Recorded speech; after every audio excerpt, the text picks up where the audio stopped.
The economy of the Vijayanagara. The Vijayanagara state, it took active part in promoting both agricultural, industrial and commercial economy. It took active part in promoting the agricultural economy, industrial economy and the commercial economy. Okay, the agricultural dams were constructed across Tungabhadra by Devaraya I. In the first లో కూడా చదువుకున్నాం. So agricultural dams were constructed across the Tungabhadra river by Devaraya I construct చేశాడు. And Krishnadevaraya for promoting the irrigational facilities. Krishnadevaraya also, he promoted all the irrigational facilities were promoted by Sri Krishnadevaraya. Then the tax exemptions were given to the farmers during the natural calamities. So tax exemptions were given by the farmers during the natural calamities. However, the foreign chroniclers, particularly Nikitin,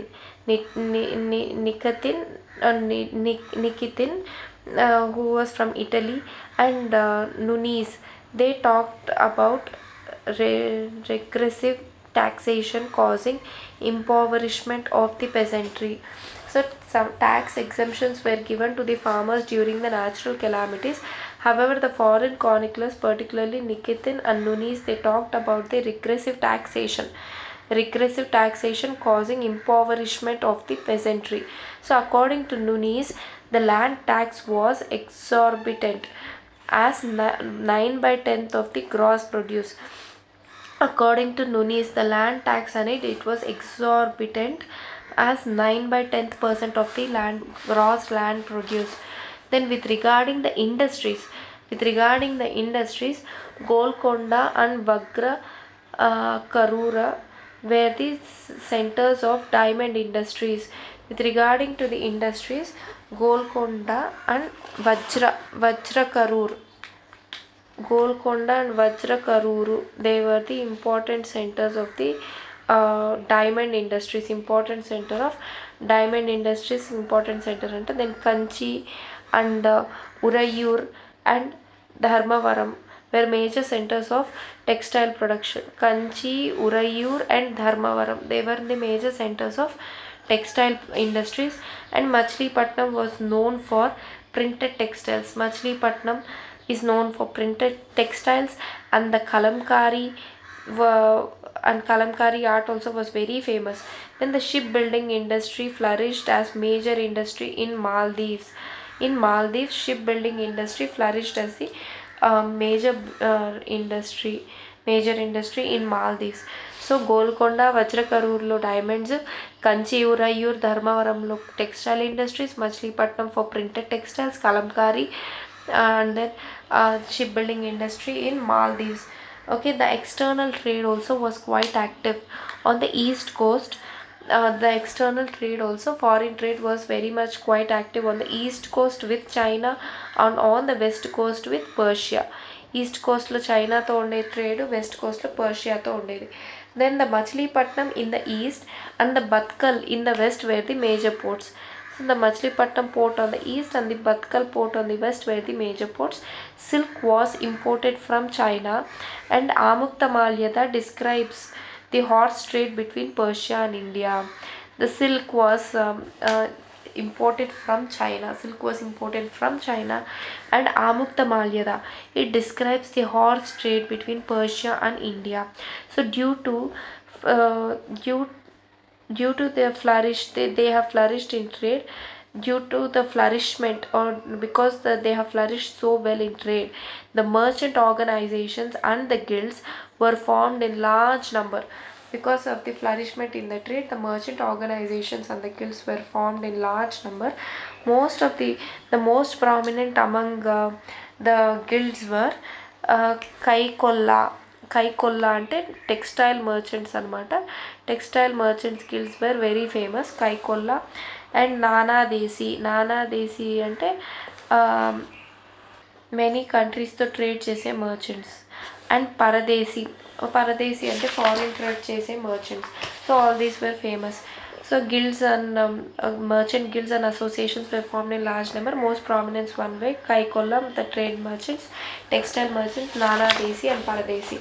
Then the foreign travelers talked a great deal about the economic prosperity of the times. So foreign travelers talked about a great deal about the economic prosperity of those times. Then Niccolo Conti, Italian, he said that Niccolo Conti, who was an Italian, he said that Hampi was the richest city in the world. He said Hampi, it was the richest city in the whole world. So for Abdul Razak, the Vijayanagara Empire was the richest in India, and it was difficult to count the number of parts in the empire ports. It is difficult to count the number of ports in the empire. So according to Niccolo Conti, he said Hampi is the richest city in the world. Abdul Razak said Vijayanagara empire was the richest in India, or he said Vijayanagara emperor గురించి చెప్పాడు. He said Vijayanagara emperor, he was richest in India, and it is difficult to count the number of ports in the empire. Then just as the economic prosperity, a reality of the time, it was coupled with regressive taxation. Just as the economic prosperity, the reality of the time was it was coupled with, this was economic prosperity, it was coupled with regressive taxation at the same time. Okay, there was very regressive taxation. The taxes were called as Ganachari Sunkam. The taxes were called as Ganachari Sunkam. Taxes called Ganachari Sunkam was levied on beggars. Ganachari Sunkam అనేది it was levied on beggars పైన కూడా tax వేసేవాళ్ళంట, Ganachari Sunkam. So on the request of the Babur, the Kandoj Alia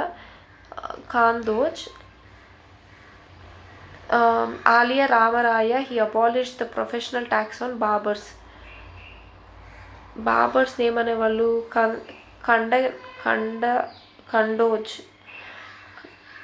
ఖండోజ్ ఖండించేవాడు కదా, కేశ ఖండన. So ఖండోజ్, on the request of barbers called ఖండోజ్, Aliya Ramaraya, he abolished the professional tax on the barbers. We choose some professional tax, house tax, ఈ taxes అన్నీ ఉన్నాయని. So beggars పైన వేసే ట్యాక్స్ వచ్చి Ganachari Sunkam. Then on the request of the barbers, Aliya Ramaraya, he abolished the professional tax on barbers. Then Veera Narasimha, he abolished the tax on marriages. ఇది కూడా చూసాం. He was not an important ruler, but just he abolished the tax on marriages తీసేసాడు ఆయన, Veera Narasimha. Thus it is quite obvious that in spite of the prosperity, the large sections of the society suffered from excessive taxation. Okay, the excessive taxation.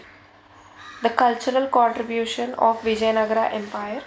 The Vijayanagara Empire which survived for more than 3 centuries. It provided a solid basis for cultural development in South India. Okay, then all the forms of culture reached their highest stage of development during this period. All the forms of culture, it reached their highest stage of development during this period. In architecture, a distinct style called Vijayanagara School of Architecture flourished. In architecture, a distinct style called Vijayanagara. In the అన్ని కింగ్డమ్స్కి వాటి పేర్లతోనే. So దీనికి కూడా Vijayanagara School of Architecture had flourished. Then it blended the Kakatiya and the Hoysala styles of architecture. Vijayanagara architecture, it blended the Hoysalas, Kakatiyas and Hoysala style of architecture. Then the unique aspects were Kalyana Mandapam and Amman Gudi within the temple complex. The temples for the consort of God. అంటే అమ్మన్ గుడి అంటే ఇప్పుడు మనకు కీలపట్ల గుడిలో చూస్తే మధ్యలో వెంకటేశ్వర స్వామి ఉంటారు, పక్కన అమ్మవారు సెపరేట్గా ఉంటారు. సో అమ్మన్ గుడి అనేది సెపరేట్గా ఉండేది. టెంపుల్ ఫర్ ది కన్సార్ట్ అంటే wife, consort of the lord అని అర్థం. సో ద యునిక్ ఆస్పెక్ట్స్ వచ్చి కళ్యాణ మండపం ఉండేది అండ్ అమ్మన్ గుడి ఉండేది within the temple complex. Then Devaraya too, he constructed the Hazara Rama temple, and the Krishna Devaraya, he constructed the Vittala Swami temple, and Purandara Dasu Mattam in Hampi. Krishnadevaraya constructed Vitala Swami temple and Purandara Das వచ్చి ఇప్పుడు Sanskrit వచ్చి కర్ణాటిక్ మ్యూజిక్లో పురందర విఠల అంటాం కదా. So Vittala Swami temple, Krishnadevaraya built Vittala Swami temple and Purandara Das math in Hampi. First the కెరైనీరను గీతం పురందర విఠల అంటాం. So హంపీలో ఈయన 2 టెంపుల్స్ కట్టాడు Krishnadevaraya. So with regarding the art forms, okay, with regarding to art forms particularly music, the classics in Carnatic music were composed during this period.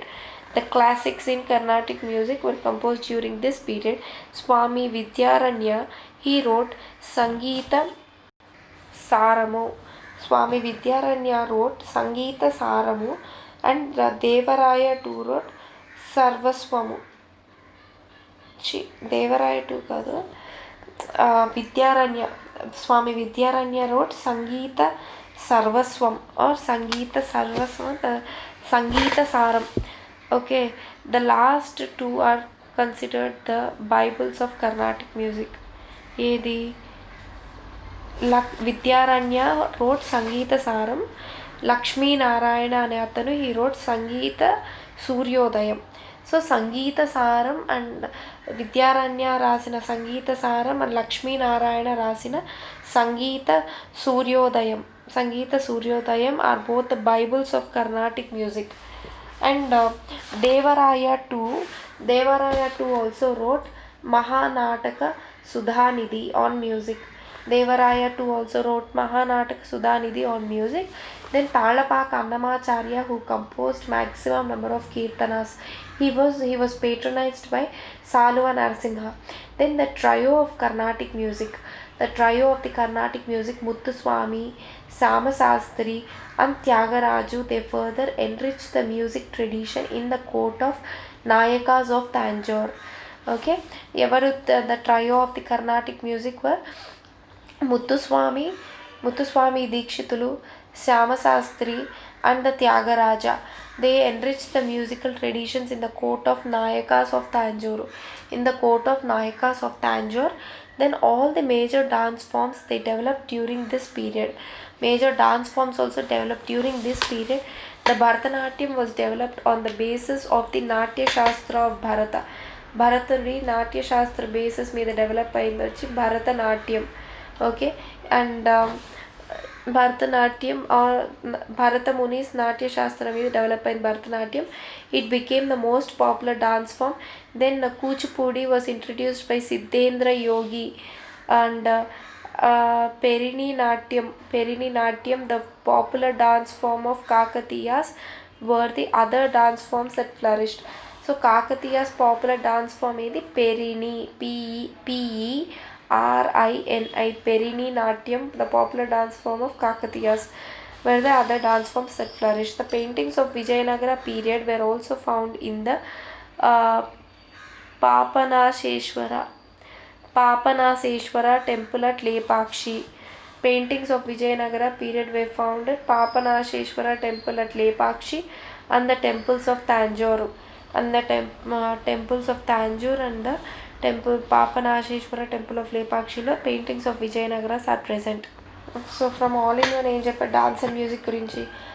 as far as classical dance and classical music are concerned, Mahanataka Sudhanidhi, Deshabhakta Sangeeta Muktavali, Tala Deepika, Sangeeta Suryodayam, Sangeeta Sudha, etc. were the famous books written on classical dance and music. Okay, Tala Deepika, Talanik Deepika, Deshabhakta, Sangeeta Muktavali, Sangeeta Suryodayam, Sangeeta Sudha were famous. So several volumes were written on famous subjects. Several volumes were written on various subjects in Sanskrit during the Vijayanagara epoch. The reason for writing on such magnificent scale is perhaps the rulers have taken up the Hindu Renaissance religiously. Okay, in the several volumes were written, okay, on various subjects in Sanskrit during the Vijayanagara period. Ante what does this show what does this infer? It shows that the reason for writing on such magnificent scale is perhaps the rulers of the Vijayanagara. They have taken up Hindu Renaissance religiously.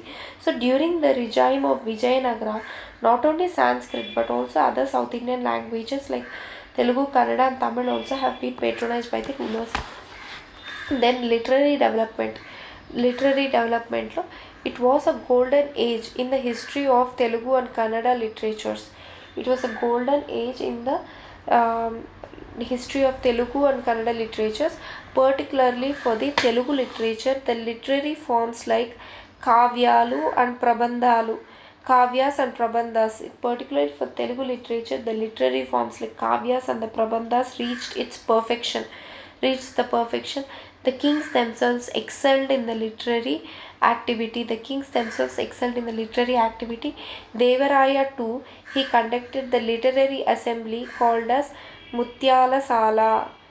The Devaraya too, he conducted a literary assembly called as Mutyala Sala, and he wrote Mahanataka Sudhanidhi అనే book రాశాడు. Devaraya two Muthyalasala అనే literary assembly ఒకటి పెట్టారనమాట. Then Srikrishnadevaraya himself was also an accomplished scholar in both Telugu and Sanskrit. His Amuktamaliyada is rated as one of the Pancha Mahakavyas in Telugu literature. Amuktamaliyada, it is rated as Pancha Mahakavyas in the Telugu literature. So in Sanskrit he wrote Mandalasa Charitra. Amuktamaliyada is rated in Telugu. అందుకే కదా తెలుగు మహాకావ్యాల్లో Panchamahakavyas in Telugu literature అన్నాం. And సాంస్క్రిట్లో శ్రీకృష్ణదేవరాయ ఏం రాశాడు? Madalasa Charitra, Jambavati Parinayam and Usha Parinayam was written in Sanskrit. Madalasa Charitra, Jambavati Parinayam and Usha Parinayam were written in Sanskrit. Then Sri Krishna Devaraya conducted the literary assemblies called as Bhuvana Vijayam అనే literary assemblies conduct చేశాడు. And he patronise the 8 literary giants Ashtadiggajas. So Devaraya two conduct చేసిన literary assembly పేరు Muthyalasala. Srikrishnadevaraya conduct చేసిన literary assembly పేరు Bhuvana Vijayam. So the అష్టదిగ్గజాస్లో Allasani Peddana the greatest of the 8 Ashtadiggajas, he wrote Manu Charitra, the first Prabandham in Telugu literature. It was the first Prabandham in Telugu literature. The other poets like Nandi Timmana wrote Parijata Paharanam, Tenali Ramalinga wrote Panduranga Mahatyam, and Durjati wrote Kalahastiswara Mahatyam, Panduranga Mahatyam, Kalahastiswara Mahatyam. So for his literary contribution, Sri Krishna Devaraya was called as Andhra Bhoja. For his literary contribution, Sri Krishna Devaraya was called as Andhra Bhoja. Then Achyutaraya, he conducted the literary assembly called as Venkata Vilasa Mandapam. Achyutaraya conduct చేసిన literary assembly పేరు వెంకట విలాస మండపం. And then the women scholars like the Ganga Devi wrote Madura Vijayam describing the conquest of Madurai by her husband Veera Kampana, and Muttuhalini wrote Muttupalini wrote Radhika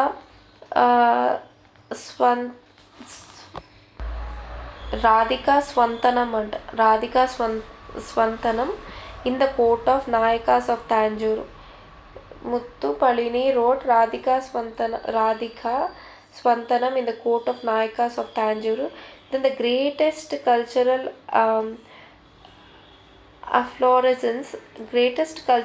afflorescence under Vijayanagara Empire was responsible for not only sustaining the great South Indian cultural tradition but also for transforming it to the succeeding generations. The greatest cultural afflorescence under the Vijayanagara Empire was Empire was responsible for not only sustaining the great South Indian cultural tradition but also transforming it to the succeeding generations. ఇప్పుడు all in one నుంచి చూద్దాం. The 8 pillars of literature గురించి. Then the great king of Vijayanagara, Sri Krishna Devaraya, had patronized many poets and writers of different languages. Though a Kannada poet, he earned in Kannada king. Though a Kannada king, Krishna Devaraya, he earned the title or epithet Andhra Bhoja, and he loved Telugu literature poets, and he called them Ashtadiggajs, and literally 8 elephants of Telugu literature. Then in 1528 he donated Tippalusu Agraharam to the Ashtadiggajs according to Tippaluru edict. Tippaluru edict ప్రకారం Tippaluru అగ్రహారంని he donated Tippaluru ఎడిట్లో రాసింది తిప్పలూరు అగ్రహారం was donated to Ashtadiggajs. Then a new chapter started in the history of South Indian literature with his arrival. So Sri Krishna Devaraya, he was a scholar, he was an author and a poet and a musician himself. He avoided fights with peer kings, and he spent his quality time with the poets in literature dialogues. At the coronation stage itself, he founded an academy of poets. He always chaired the literature meetings. Then the 8 poets in his court were Allasani Peddana, Nandi Timmana, Durjati, Maddaya Gari Mallana, Ramarju Bhushava, Tenali Ramalinga, Pingali Suranna, and Ramabhadra Kavi, according to historians. Then language and literature during the period of Vijayanagara in the all-in-one. The rulers of Vijayanagara kingdom have rendered very good service to the literature and culture while working hard for the expansion of their kingdom. So while working hard to expand their kingdom, they also gave an astounding service to literature and culture. Then kingdom and then most valuable literature was created in Sanskrit as well as in the regional languages during the times of Vijayanagara's king. Most valuable literature అనేది mostly Sanskrit లోనే ఉంది, as well as the other regional languages also during the times of Vijayanagara kings. Some of the Vijayanagara kings were poets and themselves who created everlasting literatures.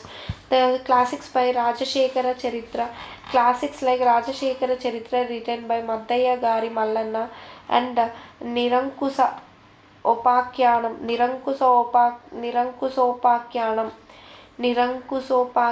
written by Kandukuri Rudrakavi and Manucharitra written by Allasani Peddana gave an account of the educational system prevailing during the Vijayanagara kingdom.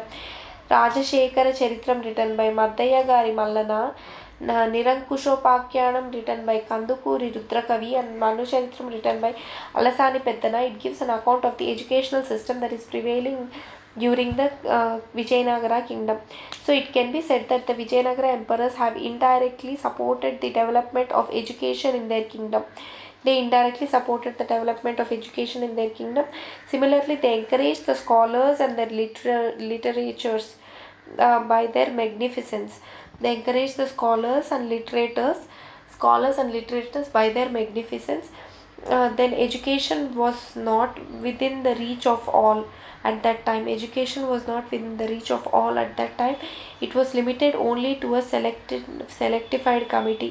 selectified people. So therefore maybe it is surmised that illiteracy was rampant at that time. Okay, so దాన్ని బట్టి ఏం చెప్పొచ్చు అంటే illiteracy was rampant, huge at that time. Education was not at the reach of all at that time. It was limited to only selectified people. We can summarize it as literacy was rampant at that time. Vijayanagaram, that is Hampi and Kanjipuram and Madurai were major educational centers during that period. So educational centers వచ్చి Vijayanagaram, that is Hampi, and Kanjipuram and Madurai were the major educational centers during that time. Similarly, the Saivites and the Vaishnava monasteries, ante mathalu, Saivites and the Vaishnavite monastery, that is matams and agraharams, place where Brahmins live, also developed like into learning centers. The agraharalu and the matalu kuda they developed as the educational centers. Then generally religious knowledge was imparted into these monasteries.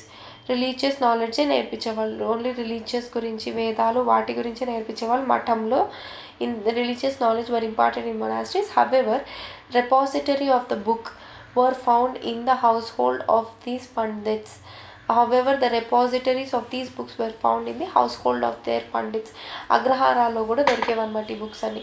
So the scholars of those days were used palm leaves. They used palm leaves and copper foils for writing. The scholars of those తాటాకుల పైన అంటే తాళపత్ర గంధ్రాలు అని అలవారు కదా. So తాటాకుల పైన copper foils పైన రాసేవాళ్ళు అనమాట. So the scholars of those days used palm leaves and copper foils for writing. The great music writer was Talapaka Annamacharya. He wrote 32,000 kirtanas written on the copper foils, and he stored it safely in Saraswati భాండాగారంలో save చేశారు ఆయన. He stored all these kirtanas in Saraswati Bhandagaram. Then the Sanskrit and the regional languages. During the rules of Bukkaraya I, who founded the Vijayanagara kingdom, with his encouragement, few Sanskrit scholars and learned pandits wrote commentary on the four Vedas, that is Brahmanas and Aranyakas. Four Vedas, Brahmanas and Aranyakas పైన commentary రాశారనమాట. సాంస్క్రిట్లో రాశారు. So Bukkaraya టైంలో Sanskrit scholars and some pandits, they wrote commentary on the four Vedas, Brahmanas and Aranyakas. వీటి మూడు మీద commentaries రాశారు. The commentary written by Devaraju of Srirangam in the 15th century is an example of the Vedic literature. The commentary written by Devaraju of Srirangam in the 15th century is an example of Vedic literature. The Govindaraju, a Porari contempt of Sri Krishna Devaraya. Porari contempt of Sri Krishna Devaraya. He wrote Bhushana in Sanskrit. Bhushana అనేది రాశాడు సాంస్క్రిట్లో. A Sanskrit scholar by name of Ishwara Dikshitar, under the patronage of the Sri Krishna Devaraya, he wrote Mammoth commentary on Ramayana. Ishwara Dikshitar అనే అతను under the patronage of Sri Krishna Devaraya, he wrote Mammoth commentary on Ramayana. Then Anandapurna Vidyasagara of Gokarnam. Anandapurna Vidyasagara of Gokarnam, he wrote during the reign of Harihara II. Okay, he wrote Vyakya Ratnavali, a commentary on Mahabharata in Sanskrit. Anandapurna Vidyasagara during the reign of Harihara II. Okay, Gokarnam నుంచి వచ్చాడు ఆయన. He wrote Vyakya Ratnavali. It is a commentary on Mahabharata. It is a commentary on Mahabharata in Sanskrit. Commentary on Ramayana was written by Ishwara Dikshita during the patronage of Sri Krishna Devaraya. Commentary on Mahabharata was written in Sanskrit by Anandapurna Vidyasagara from Gokarna under the rule of Harihara II. Then Vedanta Madhava Desika Vidyaranga Swami, who was the guru of Vijayanagara Empire. Vidyaranya and Sayana volumes in Sanskrit. All these were written in volumes in Sanskrit. Vidyaranya Swami, who was the guru of Vijayanagara Empire, and the Sayana, it was written in volumes in Sanskrit. Then even women of royal families were good at Sanskrit literature. Ganga Devi, wife of Kamparaya and Tukkamba, who was she was the daughter of some king అని చెప్పాం కదా, Gajaraju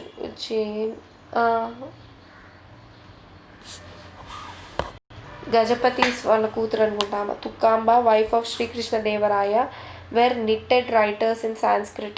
They were knitted writers in Sanskrit. Many books were written on Alankaranam, Natyam and Sangeeta Shastras. Many books were written on Alankarams, Natyam and Sangeeta Shastras. Then Telugu literature. So ఇప్పుడు ఏమైందంటే during the reign of Vijayanagara, not only Sanskrit but also other South Indian languages like Telugu, Kannada and Tamil also have been patronized by the rulers. So Telugu literature. The founders of Vijayanagara Empire, Harihara and Bukkaraya, being Telugus, no wonder Telugu received the royal patronage. Harihara and Bukkarayas were Telugu people, so they received royal patronage. During the reign of Sangama king Devaraya to the emperor of the poets Srinatha, అంటే శ్రీనాథ మహాకవి. During the reign of Devaraya to emperor of poets Srinatha, Vijayanagara defeated their court poet Govinda Dindima Bhattu in a literary contest and had himself honored by the king. It was reported that Srinatha was bathed in minted gold coins. So, at the time of Devaraya II, Srinatha Mahakavi of Vijayanagara, he defeated the court poet Govinda Dindima Bhattu and had himself honored by the king. In a literary contest లో defeat చేశాడు Govinda దిందిమ భట్టుని and had himself honored by the king. It is reported that Srinatha was based in minted gold coins. Then the Kridabhiramam, a stage play which was written by Vinukonda Vallabha Ramudu. It was during this period. Kridabhiramam, it was a stage play. Kakatiyas అప్పుడు ఉన్నింది, సగం సగం అప్పుడు కొంచెం ఇప్పుడు కొంచెం రాసుంటాడు ఆయన. హరిహర బుక్కరాయ అప్పుడు. Other poetic works during this period were Ramabhyudayam, Jaimini Bharatam by Pillalamarri Pinaveerabhadra రాసిన Ramabhyudayam and Jaimini Bharatam. Then the reign of Tuluva dynasty is considered to be the golden epoch of Telugu literature. Tuluva dynasty, the most famous among the Vijayanagara kings, Sri Krishna Devaraya was the great patron of Telugu literature and literators, being himself a poet. Vijayanagara emerged as a hub of literary activity. Vijayanagara, it emerged a hub of literature activity. Then a new trend in Telugu literature emerged in the 16th century. Then independent literature in Telugu started coming, and new concept of prabandham, a combination of verse mostly and partly ornate prose, a combination of prose and partly ornate in prose. verses అంటే పద్యం చెప్పడం, pros అంటే కొన్నేమో పద్యం రూపంలో చెప్పడం, కొన్నేమో story రూపంలో ప్రోస్ రూపంలో చెప్పడం. Okay, has appeared in the literary domain with Allasani Peddana. He wrote the first Prabandham Manucharitram. So independent literature in Telugu had started by combining a new concept of prabandham, combination of words and prose had appeared in Telugu in the literary domain. The concept of prabandham is a pure romance. It is a concept of prabandham, it is pure romance ఉంటుంది, laced with lust. It is laced with lust. Along with this, the other styles of literature is javali, జావళులు ఉంటాయి, జావళీస్ and Keerthanas, పానమాచార్య also surface. The author of Panchantram, Narayana Kavi, wrote on statecraft. The author of Panchantram, Narayana Kavi ane ayana, he wrote on statecraft. Then Kunchiraju Erranna, he wrote Kokkokam, a compendium on art of coition. Kuchiraju Erranna wrote Konkokam, a compendium on art of coition, Coition. Then during this time, extreme prose and poetry became extempos. During this time, poetry became very popular. The concept of avadhanam అంటే Avadhanulu, it came into four. Avadhanulu, it came into four. Many types of new experiments were conducted on literature. The famous poets of this period were Molla and Talapaka, తొలి తెలుగు కవియత్రి Molla and Talapaka Timmakka. Okay, Molla wrote Ramayanam and Timmakka wrote Subhadra Kalyanam. Molla, she wrote Ramayana. నేను తెలుగులో రాసిందామా Molla wrote Telugu Ramayanam and Timmakka wrote Subhadra Kalyanam sister కృష్ణుడి sister book కళ్యాణం అనమాట with అర్జునుడు. However, by the beginning of the 17th century, the fall of Vijayanagara kingdom started and so the fall of literature. Another concept of literature in this period was Javali, which is in the lone lovers. Javaluలు for the love lone lovers. So bereft of each other, love from Javali wherein the love lone lovers bereft of each other wait endlessly. Okay, further lovers for bereft of each other they wait endlessly for each other. Okay, then శతకాలు also started. Okay, ఇక్కడ ఇంకొకటి ఏమంటే ప్రబంధం, ఆ తర్వాత జావళి, ఆ తర్వాత శతకాలు, concept propagating and morality and righteousness. శతకాలు అంటే ఇట్ టాక్స్ అబౌట్ మొరాలిటీ. శతకాలు propagates morality and the righteousness too, and these have become popular during this period. Both Shaivite and Vaishnavite Shataka poetry was in vogue. Both Shaivite and the Vaishnavite Shataka poetry was in vogue. Then ఆ తర్వాత ఇంకొకటి ఏమంటే కీర్తనలు, అన్నమాచార్య రాసిన కీర్తనలు. Then